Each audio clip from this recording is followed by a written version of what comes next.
Und los geht's. Hallo liebe Autofreunde.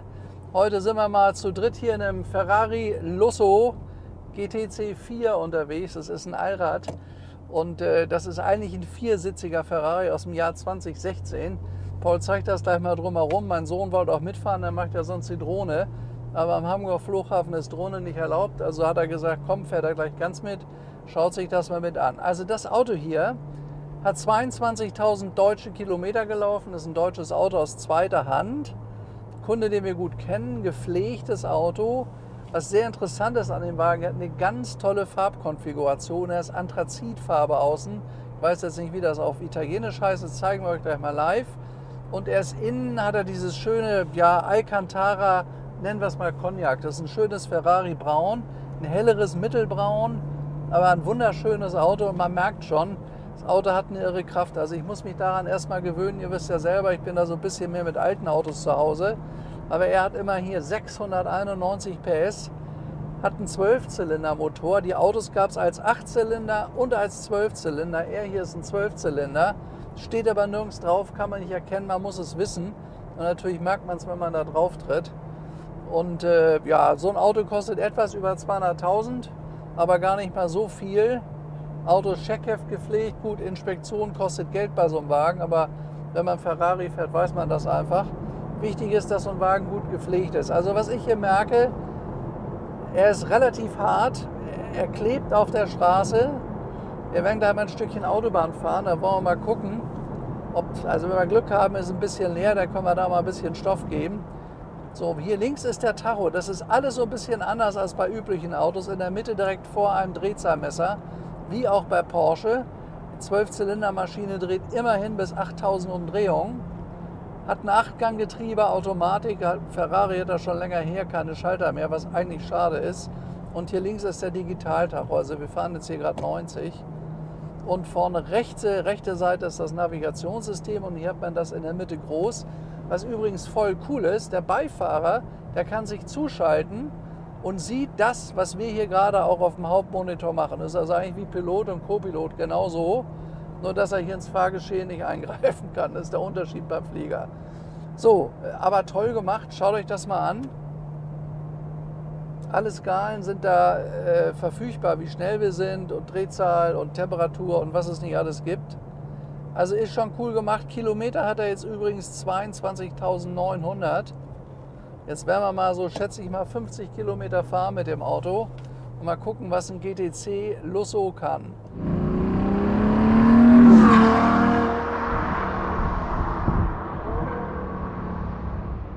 Wahnsinnsglasdach von vorne bis hinten. Natürlich getönt, dass es einem nicht zu warm wird in dem Wagen. Klimaanlage läuft auch, hat eine ganz tolle Bekühlung hier, merkt man. Optimal und natürlich Ferrari-like. Also hier einmal der Schriftzug genau in der Mitte des Autos. Das ist alles super designt. Also das haben die Italiener einfach drauf. Ferrari ist ja nicht umsonst einer der berühmtesten und faszinierendsten Automarken, die es auf dem Globus gibt. Das muss man einfach sagen. Die haben die tollsten Preissteigerungen, die haben die faszinierendsten Autos. Heute werden immer noch die Autos verteilt. Also das muss man über Jahrzehnte erstmal so gut beibehalten. Enzo Ferrari hat das ja so Ende der 40er Jahre begonnen. Er ist ja zuvor tätig gewesen für Alfa Romeo in der Scuderia dort und ist dann gewechselt, hat seine eigene Firma aufgebaut und hat das mit einem Wahnsinnserfolg getan. Also die Ferraris aus den 50er, 60er, 70er Jahren erzielen ja heute Preise, dass einem schwindelig wird. Das geht ja zweistellig Millionen und weit nach oben. Und da das ein Weltmarkt ist, können wir überhaupt nicht feststellen, dass das irgendeine Delle hat. Also auch selbst wenn wir mal eine Konjunkturkrise haben in Deutschland, das mag schon sein, oder irgendjemand sich hier auf einer Straße festklebt, aber die Firma Ferrari und die ganzen Ferraris, die interessiert das überhaupt nicht. Und das wird auch so bleiben. Mich interessiert das übrigens auch nicht. Ich finde so ein Auto absolut faszinierend. Und wenn wir mal die Möglichkeit haben, sowas im Straßenverkehr zu zeigen, dann machen wir das auch. Ja, was kann man noch sagen? Also hier, das ist ein bisschen Porsche ähnlich. Hier kann man sich festhalten. Da vorne, er ist Rückwärtsgang. Er hat ja hier die Pedals hier vorne. Sogar der Blinker ist im Lenkrad integriert, rechts und links. Da vorne ist Engine Start. Hier kann man die Stoßdämpfer einstellen und hier kann man einstellen, ob man Komfort fährt, Sport oder ob man das ganz abstellt. Also wenn man es ganz abstellt, muss man gut Auto fahren können. weil der hat ja irre Fliehkräfte. Also den muss man wirklich gut bewegen können. Motor ist übrigens vorne, nicht, dass ich einen Fehler mache, ja. Vorne. Also ja, das weiß man ja immer nicht. Gibt ja Ferraris, die haben Mittelmotor oder Motor hinten. Also er hier hat seinen Motor vorne und das Interessante ist, es ist ein Allrad und man kann eigentlich sagen, es ist fast so ein bisschen Familien-Ferrari, aber immerhin 700 PS, das ist natürlich eine Ansage. Und ich bin gleich mal gespannt, dann ist er auch, bis wir auf der Autobahn sind, warm gefahren. Da wollen wir mal gucken. Ja, Paul haut schon mal gegen den Spiegel. Jetzt sehe ich gar nichts mehr, weil...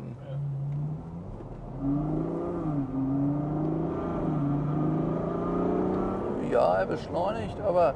Oh, tolle Bremsen hat er. Super Bremsen, also muss ich wirklich schon mal sagen.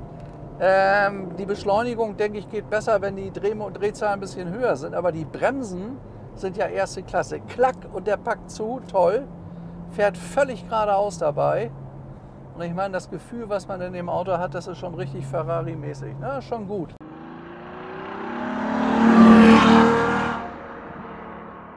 Ja, schaut euch mal das Armaturenbrett ab, hier vorne rechts. Das ist toll designt, edelste Materialien, edelstes Leder. Was ich völlig klasse finde, ist hier vorne Drehzahlmesser und Kilometeranzeige für den Beifahrer. Also er kann wirklich mitfahren. Finde ich total toll gemacht. Dann haben wir hier unten die Klimaanlage, Belüftung. Das ist dieser Teil. Und wie schon eben erwähnt, hier oben haben wir das Navigationssystem. Was haben wir hier noch? Lift hat er, ach ja, der hat er auch, ist ziemlich gut ausgestattet. Lift hat er auch hier vorne. Kamera hat er natürlich auch, aber ich sag mal, das sind Extras. Das erwartet man ja heute fast bei solchen Autos hier oben. Das ist Beleuchtung, Innenraumbeleuchtung, ja. So, und jetzt haben wir hier einen Verkehr, guck dir das an. Vergiss es. Guck mal hier. Das kannst du vergessen.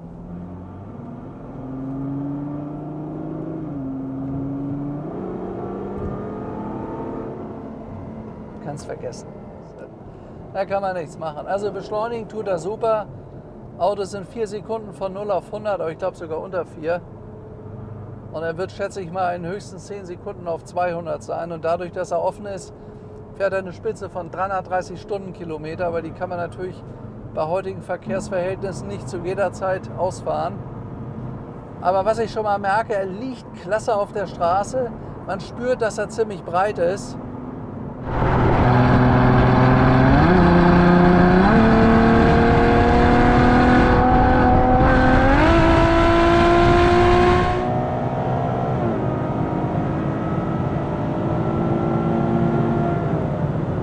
Naja, das sind schon mal 235 gewesen. Da waren nur ein paar wenige Sekunden. Man muss halt hier Abstand halten. Es ist viel Verkehr heute, aber dass das ein Ferrari ist, merkt man. Und er schaltet jetzt runter. Wir haben hier gerade auf Sport. Also Getriebe schaltet schön, schön fleißig. Bremst das auch, Motorbremse. Lukas strahlt. Naja, Ferrari ist halt Ferrari, ne? Ist einer der faszinierendsten, wenn nicht gar die faszinierendste Marke überhaupt. Das springende Pferd.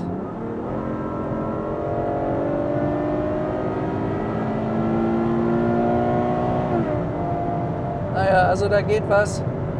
Kann man nicht anders sagen.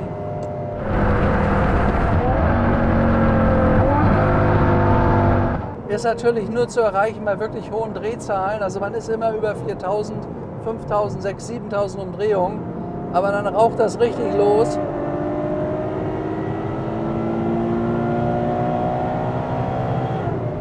Naja, auch jenseits von 200 geht sofort was. Naja, also jetzt wissen wir schon mal, dass das Auto schnell ist. Jetzt wissen wir auch, was 700 PS bedeuten. Eine Menge Brause und immer noch nach vorne. Ja, Freude am Auto. Geht auch heute noch. Herr Habeck kommt ja aus Norddeutschland, den haben wir bisher nicht gesehen. Aber ich glaube, der fliegt mit dem Flugzeug. Ne?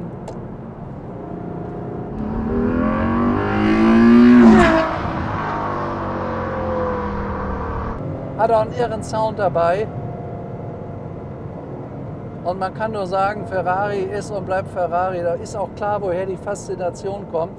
Er liegt übrigens ganz toll auf der Straße. Also er neigt sich nicht, überhaupt gar nichts. Er liegt wie ein Brett, rauscht ab. Bremsen sind gut. Ja, So muss Ferrari. Und wenn man sich überlegt, also was manche Ferraris ja heute kosten, da ist das hier fast ein Sonderangebot. Also ihr könnt mit dem Auto alles machen. Der hat eine irre PS-Zahl, der hat Image, der sieht schick aus, weil er diese tolle Farbkombination hat. Er hat wenig gelaufen, ist sehr gepflegt und man kann sogar 4 Leute mitnehmen, was ich toll finde. Ob man ein Allrad braucht, weiß ich nicht, aber er hat es.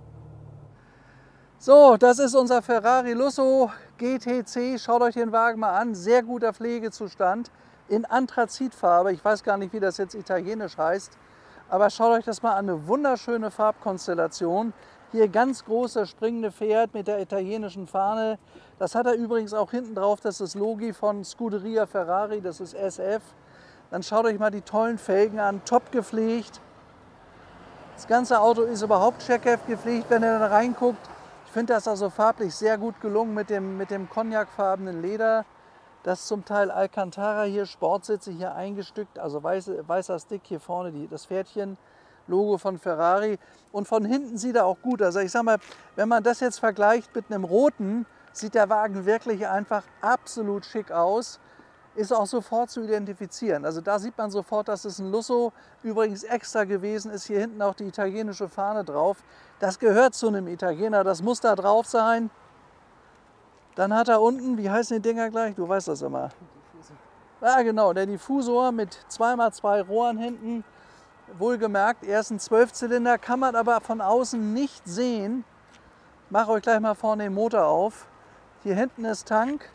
Wenn man links das Knöpfchen in der linken Tür drückt, geht das auch auf. Ich finde, er hat eine ganz klassische Form, die man sofort identifizieren kann. Das ist ein Lusso, 690 PS, die Kiemen vorne rechts, also wunderschön das Auto. Ich mache euch jetzt mal vorne die Haube auf.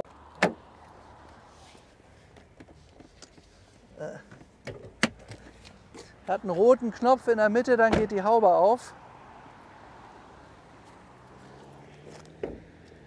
So, jetzt weiß ich aber nicht wie, jetzt da haben wir ihn. Jawohl, schaut euch das mal an. It's a Ferrari. Schön in Rot gehalten, die Köpfe. Wir haben hier noch keine Reinigung bei dem Auto gemacht, das muss jetzt noch sein, das kommt noch. Chassisnummer steht da vorne, ist wie gesagt deutsche Erstauslieferung, der jetzige Besitzer ist der zweite. Der Wagen hat jetzt mal gerade 22.900 Originalkilometer, ist unfallfrei, sehr, sehr gepflegt. Also wer eine Familie hat, und ein normaler Zweisitzer, für den das ein bisschen zu eng ist, ist das genau das richtige Auto hier. Also eben, ich war begeistert, wie der läuft. Mir persönlich gefällt auch die Form von dem Auto. Sieht richtig klasse aus. Hat eine super Straßenlage. Und wenn man jetzt nicht immer Vollgas fährt, kommt man, glaube ich, auch mit 12, 13 Litern zurecht mit dem Wagen. So. Der fährt sich elektrisch hoch. Hier ist der Kofferraum, da ist ein Palito. Da passt auch einiges rein. Also in einem Mercedes Cabrio passt weniger, das weiß ich aus Erfahrung. Also hier kann man schön Gepäck mitnehmen, wenn man zu zweit ist, hat man auch noch die Rücksitzbänke. Also so schlecht ist das alles gar nicht gemacht bei dem Auto. Hier ist die Ausstattung, Personalisation, Spezifikation. Ja, das alles hat der Wagen an Extras. Der Wagen ist sehr, sehr gut ausgestattet. Ist übrigens toll gemacht, das hinten in den Kofferraum zu bringen. Ja, und Pflegezustand, das habt ihr, glaube ich, gesehen, ist wirklich gut. Da oben Klos, dann geht er elektrisch wieder zu. Schickes Auto. Also ich bin der Meinung, dass die Farbe hier für einen Lusso einer der besten überhaupt darstellt. Schöner kann so ein Wagen kaum aussehen. Schickes Autochen und auch gepflegt. So, jetzt setze ich mich mal hinten rein. Der Stuhl fährt ja elektrisch nach vorne. Machen wir mal nach hinten. Also da muss ich wirklich sagen, das ist super bequem, man hat auch genügend Platz. Jetzt geht's ja, war gerade der Sitz. Der fährt sich dann wieder nach vorne, wenn er gegen Fuß ist. Also sitzen tut man hier wirklich gut, ist auch bequem, geht schön tief runter, man ist gut hier in den Schalen sitzen drin. Ganz bequemer Wagen. Dann hätte ich gar nicht gedacht, dass man in dem Ferrari hinten so gut sitzen kann. Man kann es.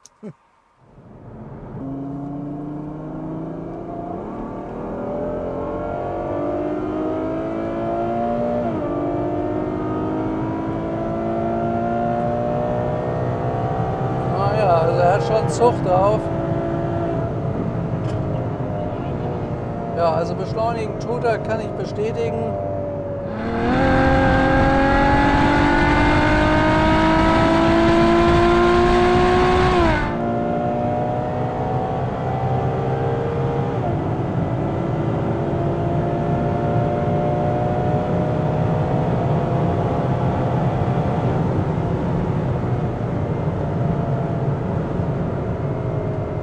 Also die 300 und über 300 schafft er auch, definitiv.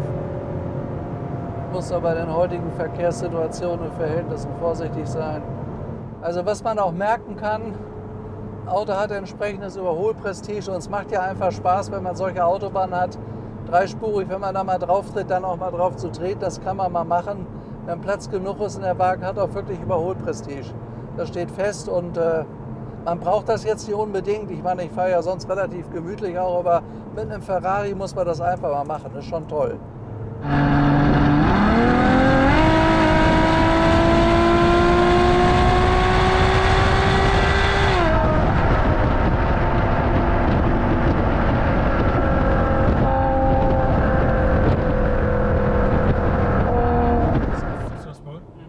Was ist das? Der Beifahrer kann nach Restaurants, Tankstellen und sowas suchen. Unterhaltung, Cafeteria, Wein und... Also hat praktisch eine eigene EDV da drüben. Das ist natürlich sensationell, weil oft ist es so, dass der Beifahrer gerne helfen möchte. Als Fahrer ist man ja abgelenkt. Hier finde ich toll gemacht. Super Idee. Kenne ich so von keinem anderen Auto. Ja, das ist mit dem Tanken ist das halt eben so. Wenn er leer ist, wird er voll gemacht. Nicht? Also so muss man so einen Wagen bewegen. Das ist auch ein Auto, was man vielleicht 3.000, 4.000, 5.000 Kilometer im Jahr fährt und dann spielt das auch keine Rolle. Das ist einfach die Freude, die man da hat, Freude an Freiheit, mal richtig loszublasen mit dem Ferrari. Und das ist halt was Besonderes, gar keine Frage. Also da sehe ich auch einen großen Unterschied zwischen einem Porsche und einem Ferrari. Das ist nochmal eine ganz andere Geschichte hier. Der hat auch einen ganz anderen Sound. Das, was einem das Auto vermittelt, kann man mit einem Porsche einfach nicht vergleichen. Das geht nicht. Porsche ist deutsch und Ferrari ist italienisch. Ja, unser Motto, Freude am Auto, Cargold, das kennt ihr ja, das werden wir weiter hochhalten. Solange ich lebe und da dabei bin, ist das Thema. Ist auch immer gleich Freiheit am Auto und wirklich auch Spaß am Leben. So, und das leben wir ganz einfach. Ferrari ist dafür natürlich prädestiniertes Auto. Ich kann nur sagen, mir hat der Wagen wirklich richtig Spaß gemacht. Da vorne ist jetzt unser Laden wieder in Hamburg am Flughafen. Also wir haben heute mal 40 Kilometer gemacht. Wir mussten einfach mal auf die Autobahn. Das muss man mal machen. Also oft können wir das ja nicht. Heute ging das auch mit dem Verkehr. Ich hoffe, es hat euch Spaß gemacht, ein bisschen bei uns zuzuschauen. Also, alles Gute, bis zum nächsten Mal. Euer Stefan und ciao.